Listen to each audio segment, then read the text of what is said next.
lo que estudiaba yo, porque era de humanidades, ¿no? Era el de letras, el ingeniero de letras.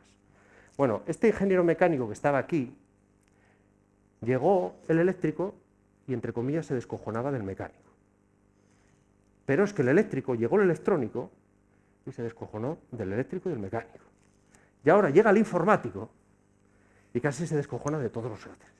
Es decir, no sé si me explico, las revoluciones industriales, además, están cambiando desde el punto de vista también de las temáticas que van cayendo, que van siendo principales en cada una de ellas. Pero fijaros, en esta, en esta, en esta y en esta, en todas hay un denominador común, el factor humano. Esta está en todas, en mayor o menor medida, pero están todas. Cuando ahora mismo, por ejemplo, hay gente que se dedica a la transformación digital, se da cuenta que el obstáculo no es la digitalización, el obstáculo es la gente. Es decir, el obstáculo o el potencial para que la cosa funcione. Por eso hay gente que ahora ya no habla de transformación digital, habla de transformación cultural digital, porque se dan cuenta de la importancia que tiene el factor humano. Como el factor humano es muy importante, lo que sí me gustaría es definir perfectamente qué es el factor humano y qué es la ingeniería del factor humano, o que en España, por ejemplo, conocemos más como ergonomía. Esta es la última definición que dio la Asociación Internacional de Ergonomía en el año 2000. Esta es la última definición. ¿Y por qué lo cuento? ¿O por qué lo estoy marcando aquí? Porque esa traslación que hicimos mucho en España de ergonomía es adecuar el puesto de trabajo al trabajador. Cuidado, ¿eh? Eso no es exactamente la definición que nos dice la Asociación Internacional de Ergonomía. La Asociación Internacional de Ergonomía dice que hay que adecuar, pero tiene que ser bidireccional. Me explico. Puede haber aspectos que se mejoren de una persona también para compensar las exigencias de un puesto de trabajo. Os voy a poner un claro ejemplo, que se ve bastante bien. Ahora mismo, por ejemplo, yo mismo, pasado mañana me voy a una empresa donde vamos a implantar exoesqueletos.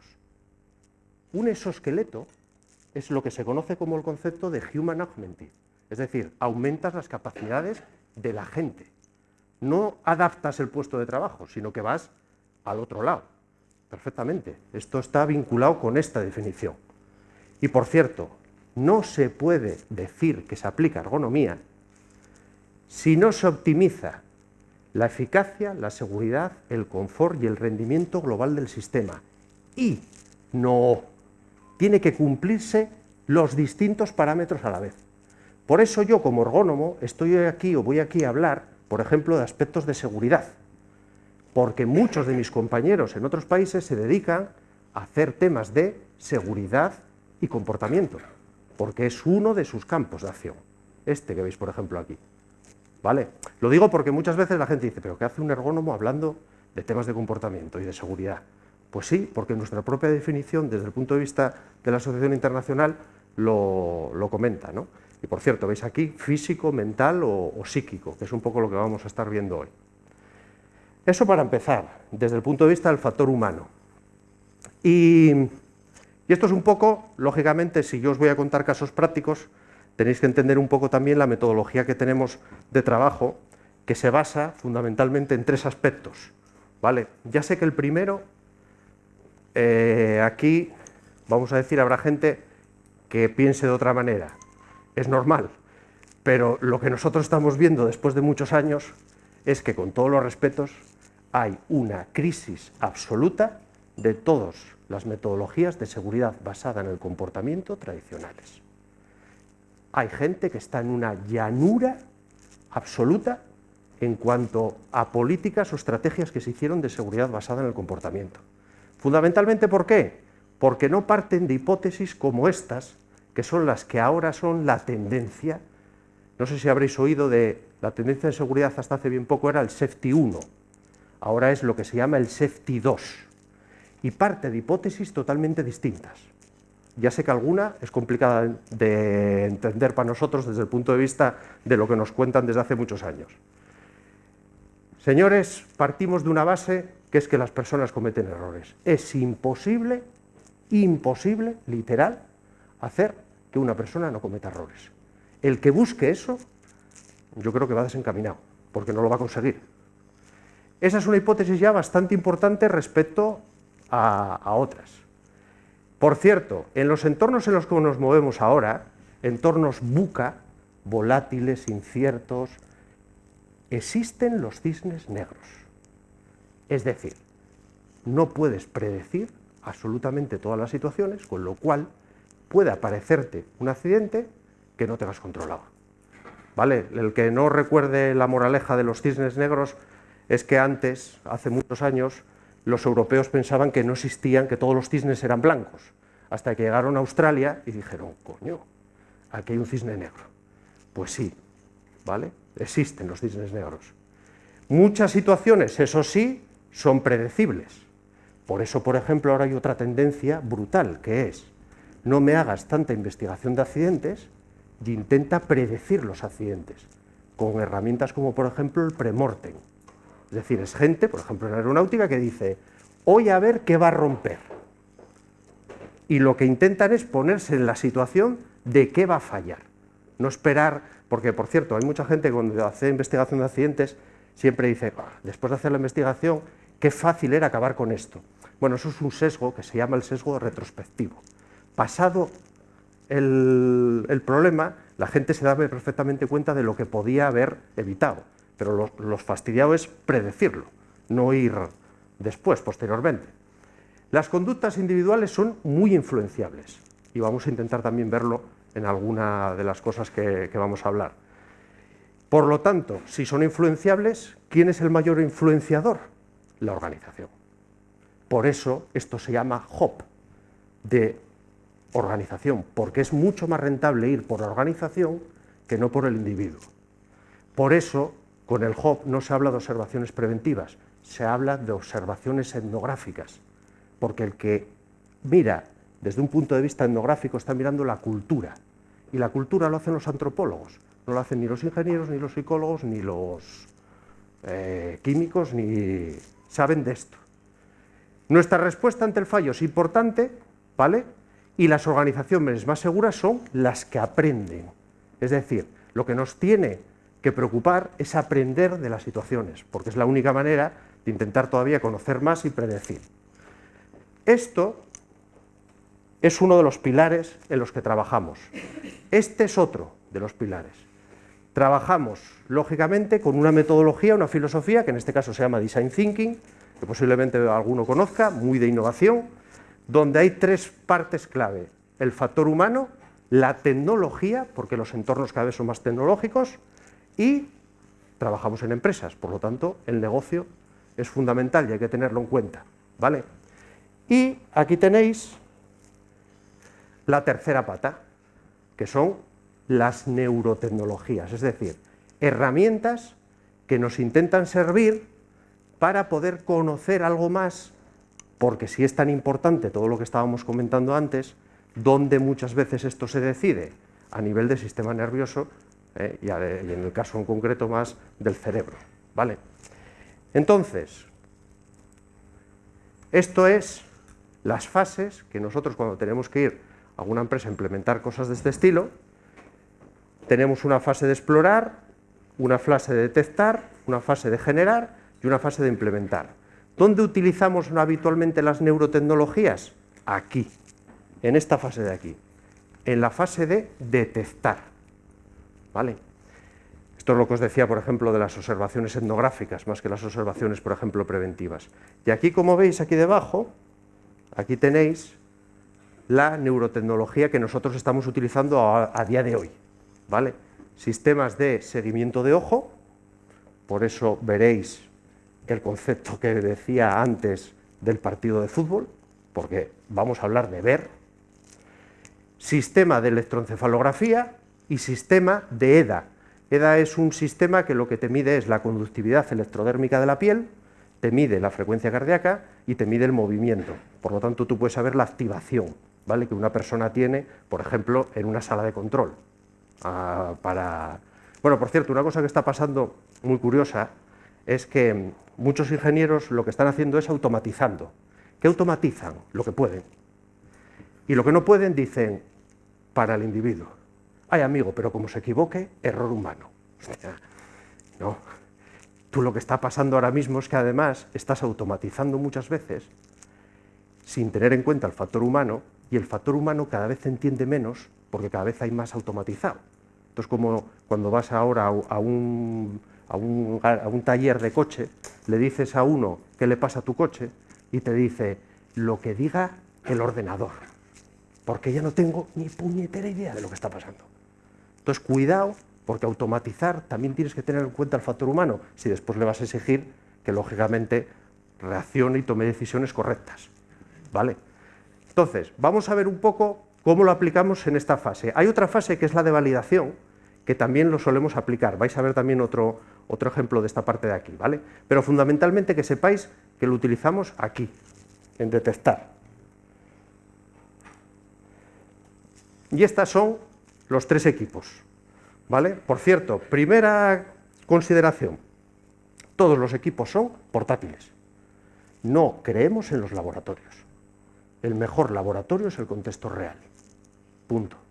Yo siempre digo que cuando alguien me dice, oye, tienes que venir a ver la cultura de seguridad, y le digo yo, que tenemos en la empresa, le digo yo, vale, perfecto. Venimos el miércoles a las 3 de la mañana. Hostia, ¿cómo que venís el miércoles a las 3 de la mañana? Digo yo, ¿te jode? ¿Tú quieres que yo vea la cultura que hay de seguridad aquí? No me vas a traer un lunes a las 10 de la mañana que están aquí los ingenieros. No, déjame ir a las 3 de la mañana el viernes, o el miércoles, o un sábado, o un domingo. Entonces ya te diré yo si hay cultura de seguridad o no la hay. Es que es así de claro. Entonces, esto es algo parecido. Estos aparatos hay que llevarlos al mundo real, porque en el mundo real es donde puedes ver de verdad las connotaciones que están teniendo los contextos, ¿vale? Por cierto, esto es todo lo que podemos medir con estas cosas, desde comportamiento visual, lógicamente asociado a este, desde impacto que está vinculado a este otro, bueno, vamos a ir viéndolo.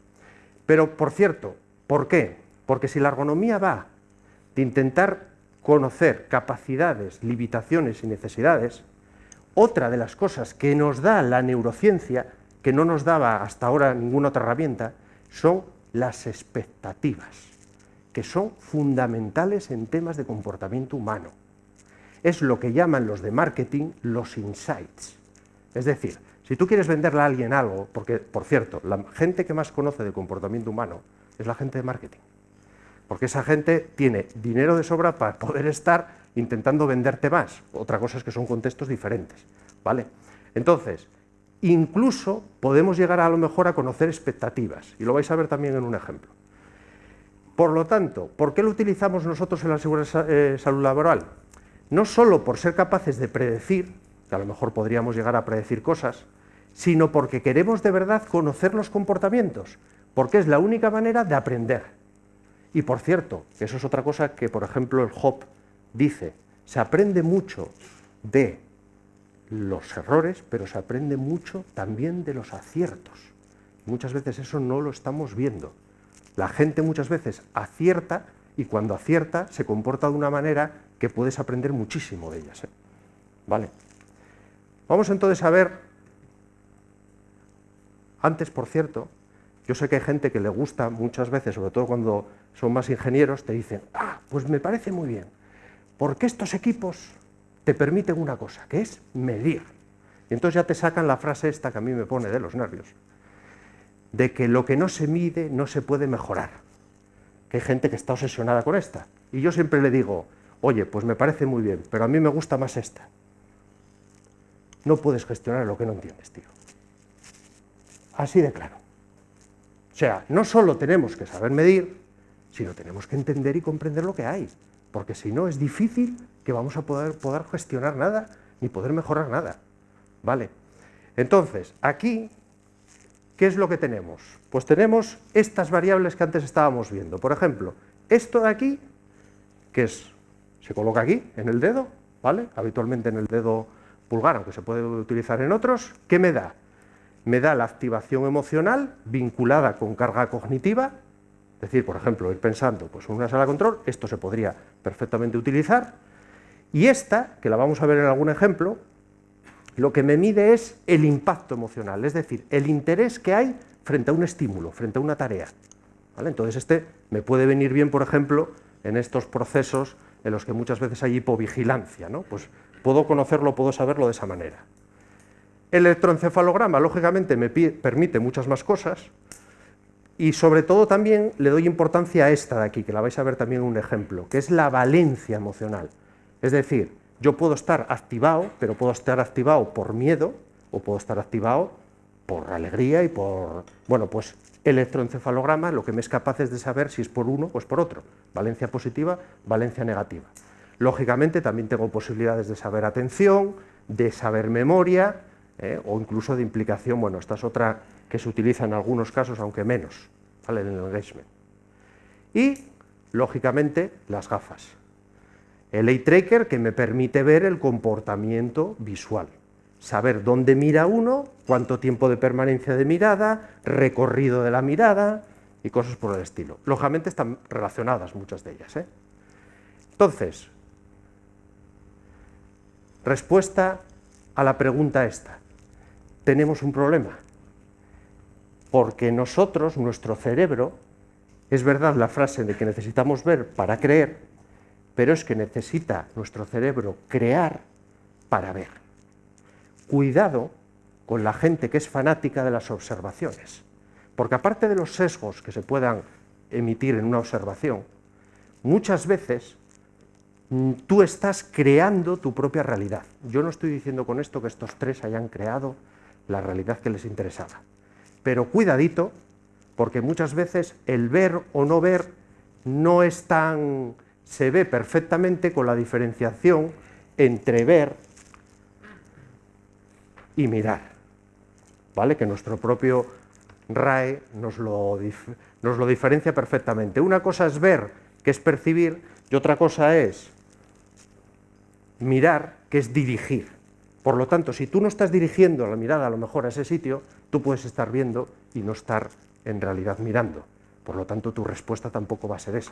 O sea, que cuidado, porque los que dan mucha importancia a las observaciones que estamos haciendo habitualmente tienen muchos sesgos, pero muchísimos. Y os voy a poner ejemplos de cómo lo utilizamos. Por ejemplo, primer uso. Este lo voy a explicar porque yo creo que se ve bien explicándolo. Esto es lo que mira, todos estos puntitos es lo que mira un jefe de tienda. Podríamos hacer que solo fuera un puntito, pero bueno, lo que va mirando un jefe de tienda. Esta es la jefa de tienda y esto es una inspección que tiene que hacer a una instalación, ¿vale? En este caso un supermercado.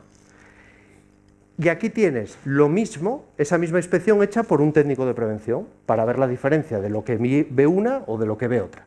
Pero aparte, hay una herramienta súper potente, que se la podéis aplicar cualquiera de vosotros, que es una herramienta del Design Thinking, que se llama el Think Aloud, pensar en voz alta. No estamos muy acostumbrados, hay que hacer alguna prueba antes y tal, pero tú dile, tú, según vas haciendo, explícame por qué lo haces. Y aquí es donde te encuentras sorpresas como esta.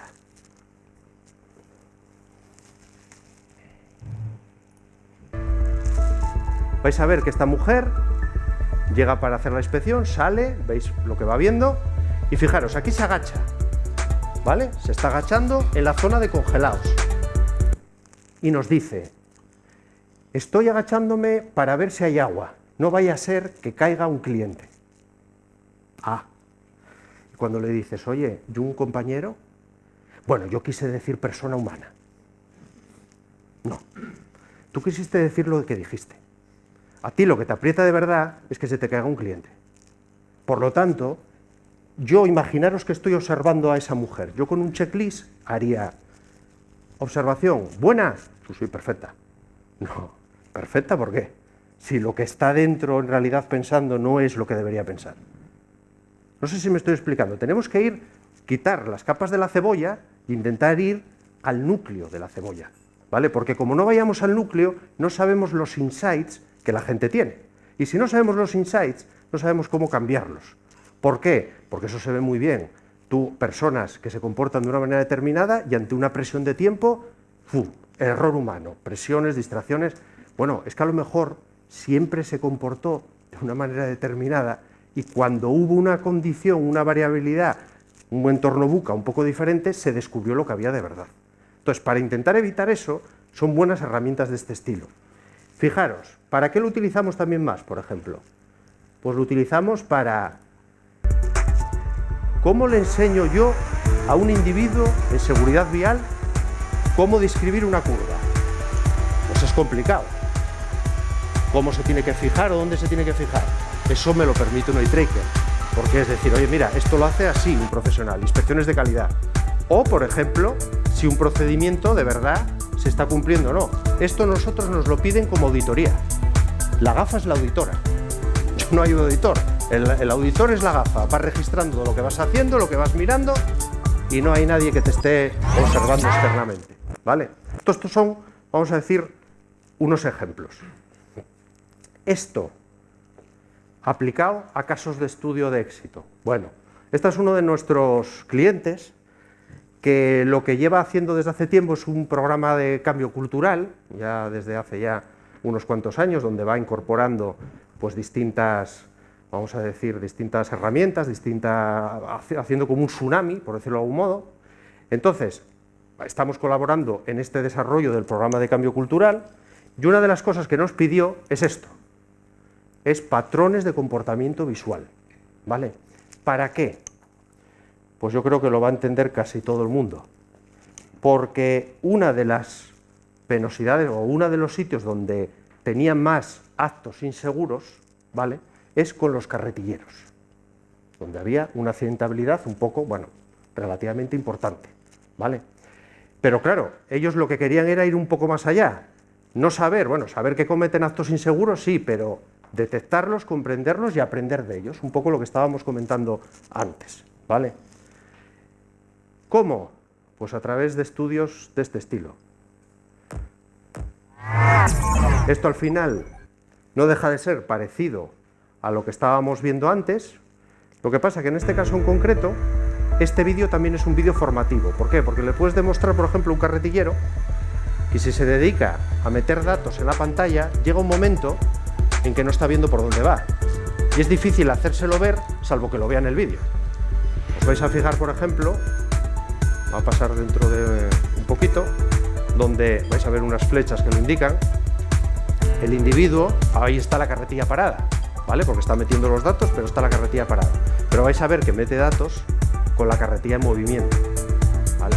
Y ahí hay unos lapsus que pueden ser o pueden significar en un momento determinado el atropello de alguien. Lo vais a ver ahora perfectísimamente. Fijaros. ¿Y veis? Es que ahora mismo aquí podría haber pasado cualquiera y podría haber habido algún problema, ¿vale? Por cierto, para que veáis hasta qué punto intentamos muchas veces modificar las historias que nos encontramos, fijaros aquí, por ejemplo, un peatón. Sale sin mirar totalmente, ¿vale? Entonces, esto, por ejemplo, también nos lo pide mucho para temas de móviles, ¿no? Ahora que está tan de moda el dispositivo móvil y... Incluso, lo que nos dedicamos a veces es a putear a la gente, entre comillas. Fijaros, aquí hay un señor que es un maniquí, menos mal que era un maniquí, porque alguno se lo llevó, así de claro, que aquí tienes un espejo para poder hacer ese giro, pero si no miras al espejo y giras, pues te lo puedes llevar por delante, ¿vale? Pues en este caso en concreto, no, en este caso en concreto salió bien, lo hizo bien, miró antes, pero nosotros lo que intentamos también muchas veces con estas herramientas es que la gente sienta cosas, es decir, porque es la manera también de ser empático y de verse en una situación en la que hay que cambiar ese acto inseguro, ¿vale? O sea que esto es un poco para que veáis ejemplos, ¿vale?, de esta temática. Por cierto, no solo por esto, por el sistema de Ley Tracker, lógicamente, pero bueno, ellos tienen datos de que con todo ese programa que están haciendo de cambio de comportamiento, con todas esas líneas que estáis viendo, pues bueno, están reduciendo bastante y mejorando bastante las condiciones de trabajo y todo el tema de la accidentabilidad. Un segundo ejemplo, que yo creo que se ve bastante bien y que es el origen, por cierto, del HOP. Esto que veis aquí son regiones del cerebro que se ven afectadas ante dominios que tienen que ver con la organización. Es decir, si yo, por ejemplo, no soy equitativo, yo lo que me provoca en el cerebro es que se activa la corteza insular asociada a los estados viscerales emocionales.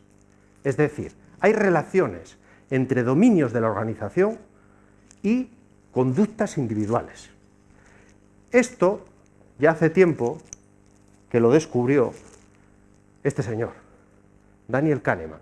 Daniel Kahneman fue premio Nobel también de Economía, y él habló de que las decisiones que se toman habitualmente, de raciocinio y poco, no se suele tirar del cerebro racional, sino se suele tirar de un cerebro más sencillito, por decirlo de algún modo, para tomar decisiones.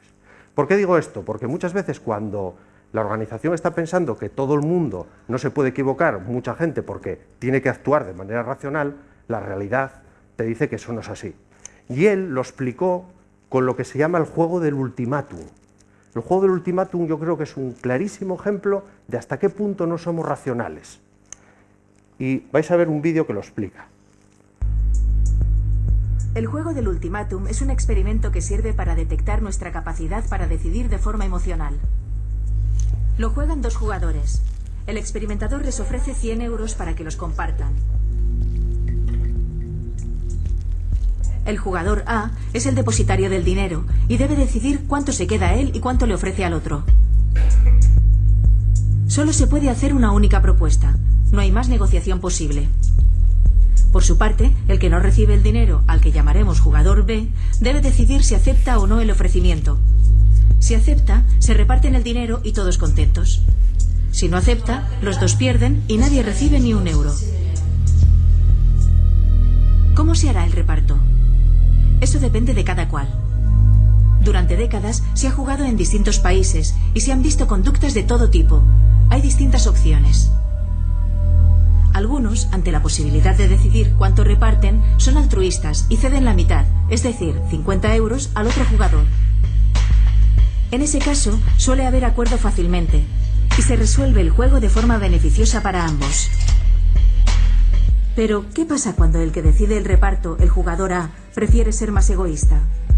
¿Aceptará el otro un reparto en que sale menos beneficiado? ¿O por el contrario preferirá rechazar la oferta aunque él pierda también a cambio de que el otro no se salga con la suya? Según la teoría económica estándar, independientemente de lo que el jugador A le ofrezca al jugador B, este debería aceptar siempre, puesto que, sea lo que sea, siempre será más que nada, que es lo que tiene al inicio del juego. Sin embargo, años de experimentos muestran que los humanos no somos así. La inmensa mayoría de jugadores B prefieren castigar a su oponente cuando éste les ofrece una cifra por debajo de los 20 o 30 euros.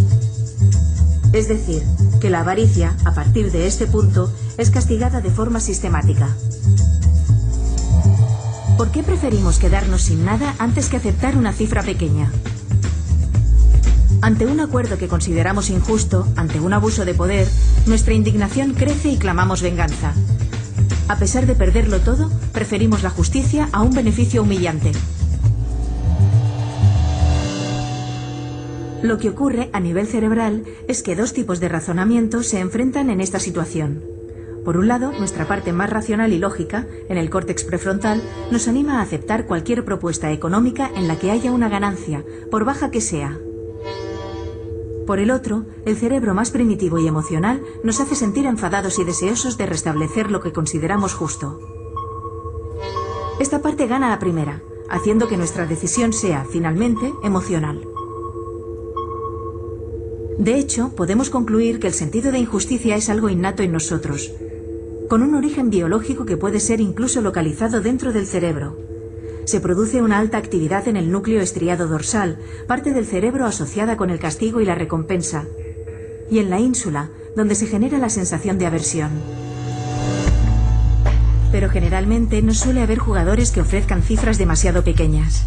En la práctica, en la mayoría de los casos el jugador A propone un reparto equitativo e incluso, espontáneamente, ofrece una cantidad superior a la que se reserva.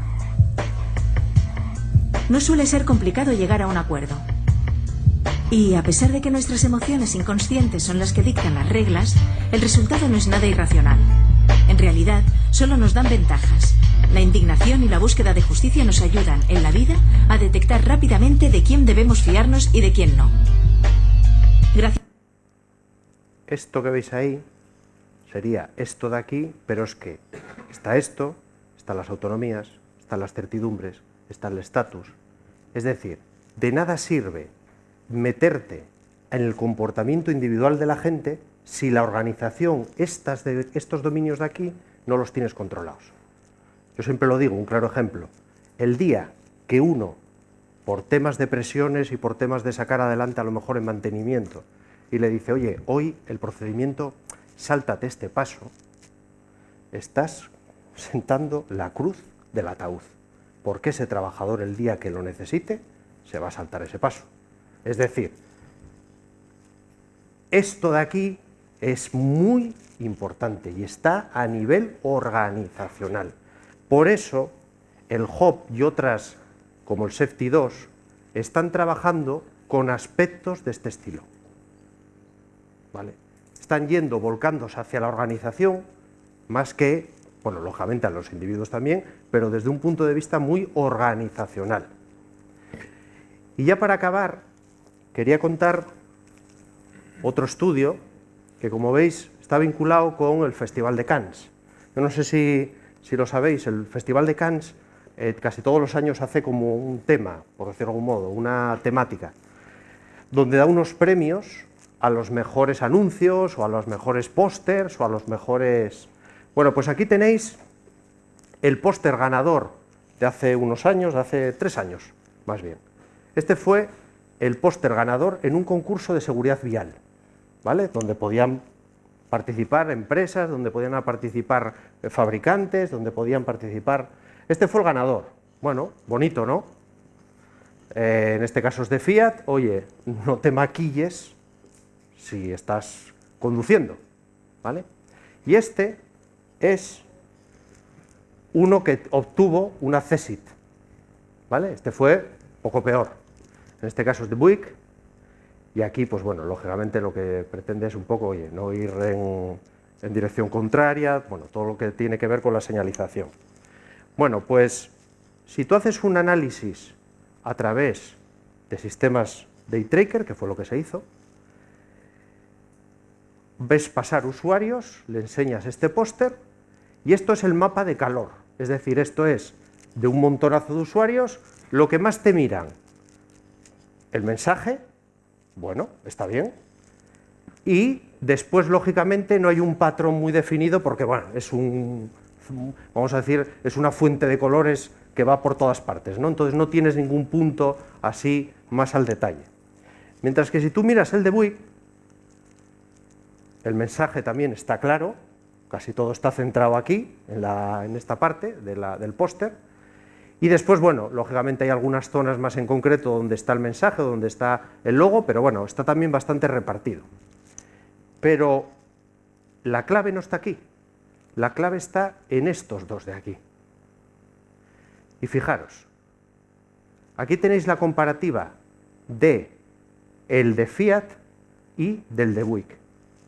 Aquí tenéis el impacto, que eso se mide con el anillo. Fijaros, es poco más alto el de Fiat incluso que el de Buick. El de Fiat está por aquí y este está un poco por aquí. Pero, amigo, esto es la valencia. Esto es el impacto positivo o el impacto negativo. Claro, yo aquí mido el impacto, pero no si es en positivo o en negativo. Si os fijáis aquí, este impacto de aquí es negativo respecto a este de aquí, que es en positivo. Esta es la gran diferencia. Tienes que ver las valencias, es decir, tienes que saber si ese impacto es por poco, por mucho. ¿Por qué? Porque el comportamiento en el automóvil, cuando es un impacto negativo, te comportas de manera más segura, mientras que si es un impacto positivo, ese comportamiento no se da así. ¿Entendéis un poco hasta dónde se puede llegar con estas herramientas? Estas herramientas lo que te pueden provocar o te pueden ir es un poco todavía más al detalle, ¿vale? Entonces, esto, por ejemplo, pues ya hay gente, mira, en Estados Unidos hay gente que lo están utilizando ya para temas de planes de comunicación o para impacto, por ejemplo, de comunicaciones en seguridad, ¿no? En empresas. Pues bueno, ya lo empiezan a utilizar. Por lo tanto, ya para ir rematando y para cualquier cosa que me queráis preguntar. Este señor, que yo no sé si lo conocéis, Este señor es un filósofo canadiense que fue el primero que predijo Internet. Este es el que creó el concepto de la aldea global. Y él decía, oye, cuidado, porque la tecnología tiende a crear nuevos entornos humanos también. Es decir, los entornos tecnológicos no son meramente pasivos, recipientes de personas, sino que son procesos activos que reconfiguran a las personas y a otras tecnologías similares. Cuidado, porque estamos cambiando los entornos tecnológicos y eso está cambiando el factor humano. Y solo lo tenéis que ver, por ejemplo, con las nuevas generaciones, o solo lo tenéis que ver con, para mi gusto, decisiones que se están tomando totalmente erróneas. Por ejemplo, habréis oído de las Smart Cities, ¿no? Ciudades inteligentes. Bueno, pues, ¿qué medidas están tomando las ciudades inteligentes, muchas de ellas, para evitar los atropellos con el dispositivo móvil? Colocar semáforos en el suelo. Claro, si un dispositivo va así, qué mejor que ponerle el semáforo aquí. Hostia, lo que está reforzando son comportamientos inseguros. Es decir, eso no es ni inteligente ni nada. No me extraña que haya gente que se haya salido de plataformas de Smart Cities y esté ahora en Smart Citizens, ciudadanos inteligentes. Porque lo que estás creando muchas veces son comportamientos, o estás potenciando el comportamiento inseguro. Lo digo porque, por ejemplo, ahora, hay la de mi madre con los dispositivos móviles y las empresas, ¿no? Que si hago un procedimiento, que si no lo hago, que si dentro de la instalación, que si fuera, que si... Hostia, apliquemos sentido común, joder.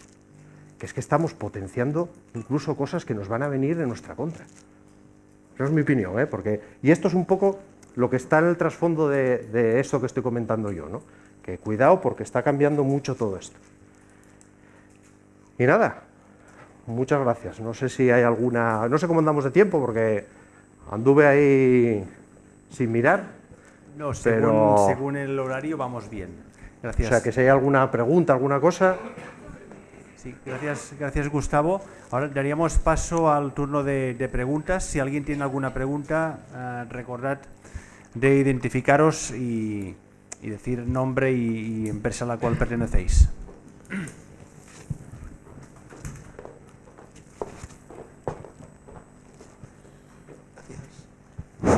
Hola, ¿qué tal? Hola, buenas. Me ha parecido muy interesante, solo que como esto es nuevo, por lo menos para mí, lo de las gafas lo tengo claro hacia dónde estoy buscando y dónde estoy mirando.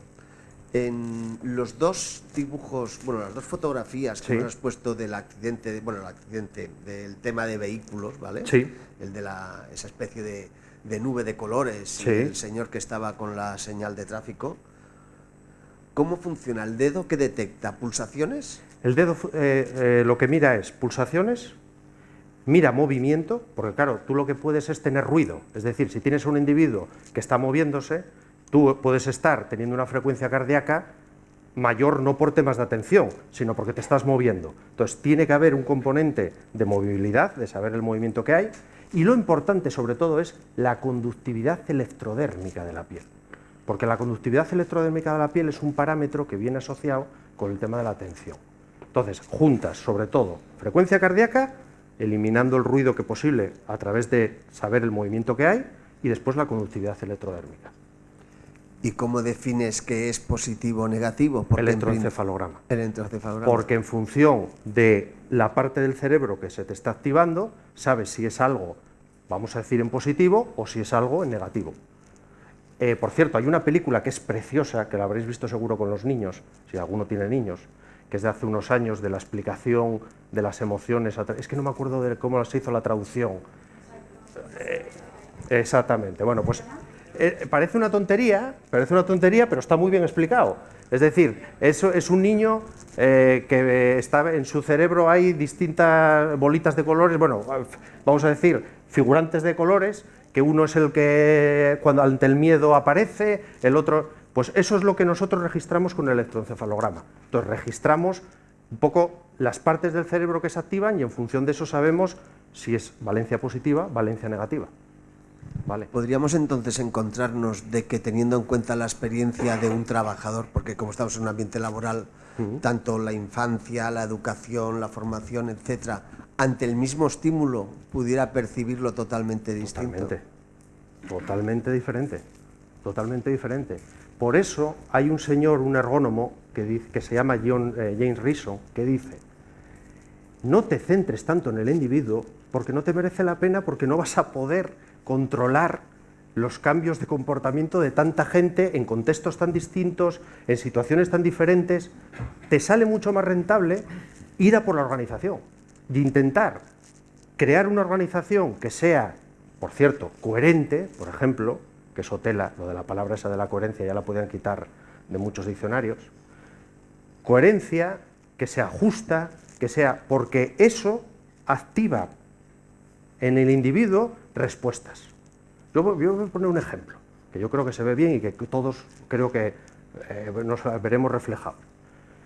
Yo muchas veces pido a un trabajador, un operario, a un mando intermedio que se, vamos a decir, que se comporte de una manera determinada. Y yo, por ejemplo, tuve un jefe que me generaba actividades. Bueno, de estos que alguno diría que genera actividades para justificarse su cargo, bueno, algo de eso. Entonces yo llegaba un momento que yo ya digo yo, pero si es que me pide informes cada poco y yo estoy seguro que ni los ve. Y yo lo que hice fue, en un momento determinado, enviarle un informe donde eran 80 páginas, de las cuales solo estaban escritas las 3 primeras y las 3 últimas. El resto estaba vacío. No tuve respuesta ninguna. Demostración tal, no lo miraba. O sea, más claro, evidente. Justificación, como la organización había que darle y entregarle tal, mi respuesta de comportamiento a partir de ahí fue algo que yo mismo me decía, si yo no soy así, joder. Yo no hago esto de manera... Pero la organización muchas veces conlleva comportamientos. Y solo hay que ver esos que estaban hablando ahí, la justicia, Entonces, te vale más tirar por aspectos organizacionales, aunque sean mucho más complicados muchas veces, aparentemente, porque además, a corto plazo, el individuo puedes tener buenos resultados, pero a medio o largo plazo no funciona. Casi todo el mundo que se está cayendo en la seguridad basada en el comportamiento, en lo que se llama la llanura, y no voy a decir el nombre de la empresa, pero se llama la llanura de esa empresa, es porque son cosas que funcionan a corto plazo, pero a medio o largo plazo no funcionan. ¿Por qué? Porque la gente no está empoderada, por decirlo de algún modo, tanto está de moda esto, que tú, porque te pongas, vamos a decir, a vigilar, a controlar, no cambias de verdad los comportamientos en la zona del cerebro más interna. Por eso es tan importante la cultura, joder. Que yo creo que se le está dando una importancia ahora que no se daba antes, pero que todavía nos queda, todavía nos queda mucho por ahí. No sé si me estoy explicando, lo que quiero decir. No sé si te lié más o... No me has liado, me has aclarado. Gracias. Dime. Hola, ¿qué tal? Buenas. Al hilo de lo que comentabais vosotros, sí. Pero entonces, ¿cómo pretendes que la organización tenga un comportamiento, podríamos llamar estándar, ante el entorno cambiante o situaciones no previsibles que podemos tener? A ver, ese es un poco, yo creo, el quid de la cuestión desde el punto de vista de que, mira, por ejemplo, por ponerte un caso. Esta teoría va mucho en contra, entre comillas, ya sé que la parte jurídica es otro tema, de los procedimientos. ¿Por qué? Porque tú no puedes procedimentar absolutamente todo lo que hay en un contexto real. De acuerdo, hasta aquí de acuerdo. Entonces, ¿qué es lo que tienes que atender? Tender a ser eficaz y hacer una cosa. Sabes que va a haber un accidente. Intenta mitigar las consecuencias de ese accidente. ¿Sabes lo que está haciendo esta gente del Safety 2 y del HOP? Quitando del medio accidentes cero. Porque es una auténtica entelequia. Porque si encima existen cisnes negros, no vas a poder predecir absolutamente todo lo que aparece. ¿Qué pasa? Ese cambio de paradigma es mucho más importante de lo que la gente piensa. Porque claro, el foco te lo cambia totalmente. Es decir, de decir no va a haber accidentes a decir, hostia, va a haberlos y tengo que intentar hacer una organización y una gestión que mitigue eso, hostia, es un cambio de paradigma enorme, brutal. Por eso HOP, por ejemplo, ¿quién lo está utilizando? General Electric, Shell, empresas que llevan también muchos años en estos temas y están viendo que les falla algo. Es decir, Por ejemplo, las organizaciones que están utilizando esto, ¿cómo lo potencian? El aprendizaje. Si conocéis, hay una curva, cuando hay un accidente, hay una curva que se llama la curva del aprendizaje que dice, tú, cuando tienes un incidente, según va pasando el tiempo, vas aprendiendo.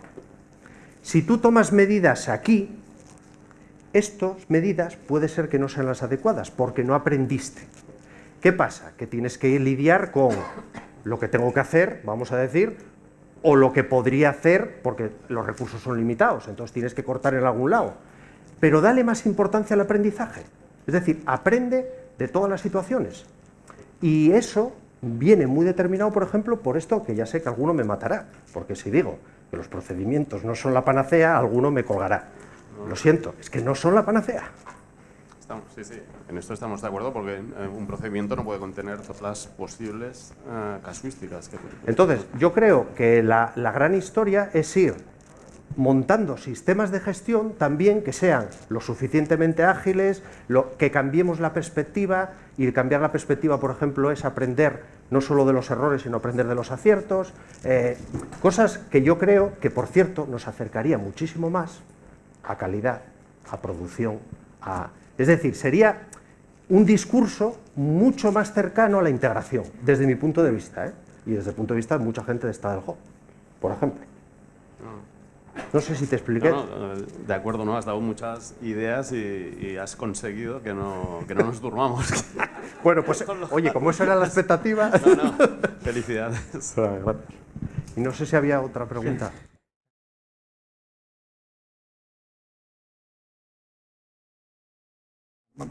Me ha parecido muy interesante todo esto, pero me preocupa quizás una parte ética, ¿no? Cualquier nueva tecnología puede tener un mal uso, ¿no?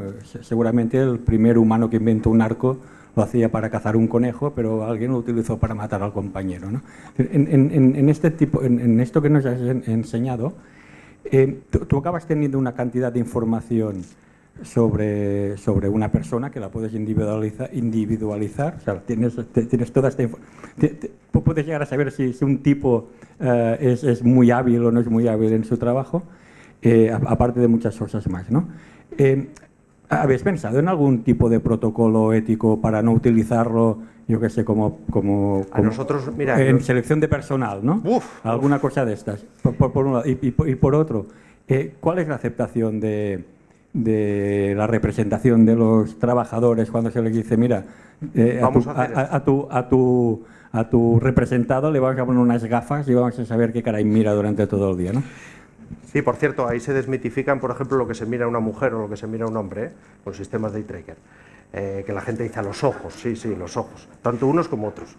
La parte ética, nosotros en todos los proyectos que estamos vinculados estos con I+D+I a nivel europeo, nos lo exigen.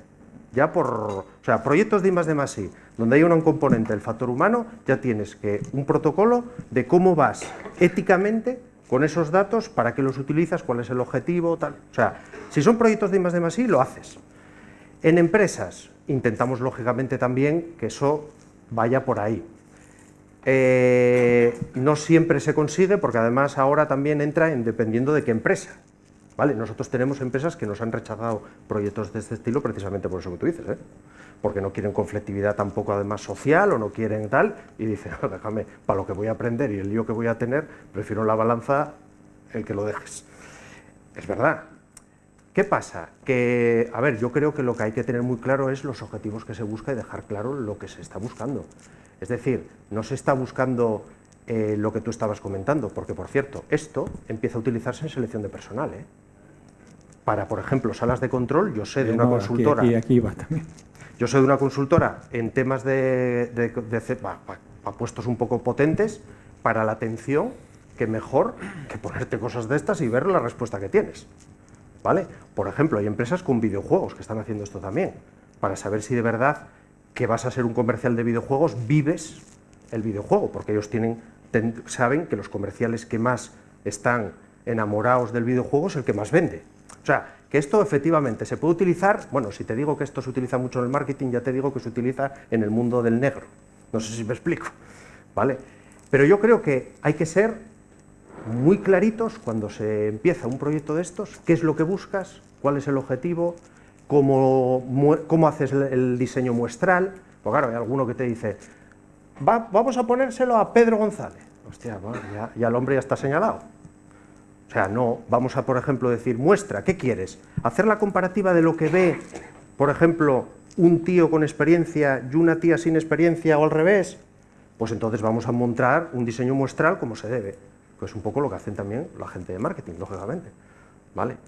Por ejemplo, os va a venir, iros preparándoos porque más tarde o más temprano vais a tener que gestionar un concepto súper ergonómico, que es la fatiga. Está apareciendo en la gestión empresarial de muchísimas multinacionales en muchos países. Gestionar la fatiga. Y por cierto, no solo de operarios, sino de gente también como vosotros que tomáis decisiones.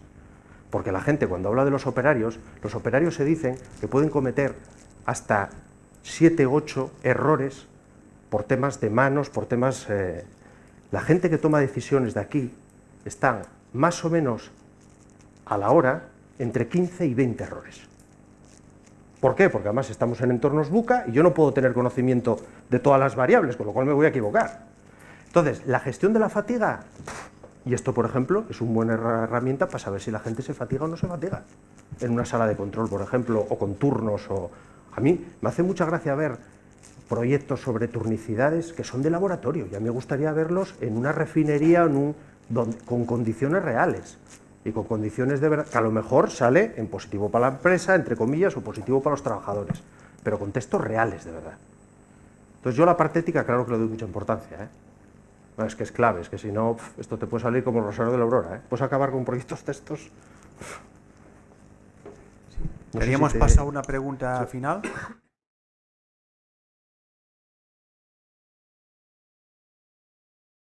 Me quedo con eso que nos ha dejado con la miel en los labios, ¿no? Porque de aquí se recogen muchos datos, mucha información, pero después ¿qué, no? A ver, es que para empezar, si yo os digo también que los contextos hacen que los comportamientos sean muy diferentes, cuidado, porque esto tampoco es una regla de oro. Es decir, me explico, no es lo mismo actuar en una empresa que actuar en otra, porque estamos hablando de culturas, estamos hablando de... Hay unos cambios brutales, incluso, por ejemplo, nosotros tenemos empresas que de estar en el norte la fábrica, estar en el sur, lo mismo no funciona, ni mejor ni peor, es que no funciona un turno u otro, o sea, entonces, yo no creo en las recetas generales, lo que sí creo es que si tú enfocas y dices, yo quiero aprender, yo tengo claro de que los errores se van a producir, vas a sacar una información mucho más valiosa de lo que estás sacando. Porque, perdonar, pero soy muy claro, yo pienso igual que los informáticos. Cuando se mete mierda en un sistema, acaba saliendo mierda. Me explico. De observaciones preventivas de cómo se están tomando, que se saquen conclusiones, con todos los respetos hay veces que me río. Porque empiezas, oye, ¿cómo hiciste esta observación? Bueno, a ver, es que tengo que tener el indicador, el KPI que tengo son 4 a la semana. Entonces llegó el viernes y dije yo, hostia, que solo tenía 2. Dije, yo voy a salir. Y a partir de ahí montas historias. O sea, estamos muy preocupados. En la industria 4.0 está toda la gente preocupadísima de la cantidad de información. ¿Y la calidad? ¿Dónde está la calidad de lo que se saca? Porque, entonces, no te puedo dar una receta, por decirlo de un modo, porque no la hay. O sea, yo creo que no la hay. Pero por lo menos si enfocas... No buscaba la receta, sino un poco cómo trabajáis, cuáles son los siguientes pasos. No, nosotros los siguientes pasos es, cuando alguien nos llama, desde este punto de vista, primero tener un diagnóstico, porque hay gente que también, además tenemos una puñetada, que muchas veces nos llama gente que está en esa llanura, con lo cual ya no partes de 0, partes de menos 200, porque la gente ya perdiste credibilidad. O sea, hombre, otro que viene a contarme la patata esta, a ver de qué va. Entonces ya partes de aquí. Entonces, muchas veces, no digo siempre, que hay gente, pero partes ya de... Entonces, haces un diagnóstico y dices tú, oye, voy a empezar a hacer observaciones, por ejemplo, etnográficas. Por cierto, ¿qué es una observación etnográfica? Es bien sencillo, y acabo con esto que me vais a matar. Antes hablaba de cultura. Tú llegas allí y dices, oye, voy a observar esto, pero por favor, ponme un palé en ese pasillo. Y vamos a llamar un mando intermedio, a otra cosa. oye, que estamos aquí haciendo un... Si veo que viene el mando intermedio y no le dice absolutamente nada de quitar eso, ya estoy empezando a ver, vamos a decir, fallos a nivel organizacional que no son los que está observando la gente, por lo tanto la gente se comporta de otra manera distinta. Es decir, lo que sí puedes hacer es que montar simulaciones, por decirlo de algún modo, donde tú veas de verdad cuál es el devenir real de las historias. ¿Por qué? Porque un día eso se hace y se acaba montando el superaccidente. Es lo que acaba pasando. Vosotros sabéis que los de Horizon, el día que explotó aquello, si sois habían ido la dirección porque eran los 100 días sin accidentes. Hostia, que también ir para eso, mejor habían quedado en casa. Pero sí, porque tú puedes aparentar que la cosa está muy bien y... Entonces, no sé, no hay una receta, no la hay. Muchas gracias, Gustavo.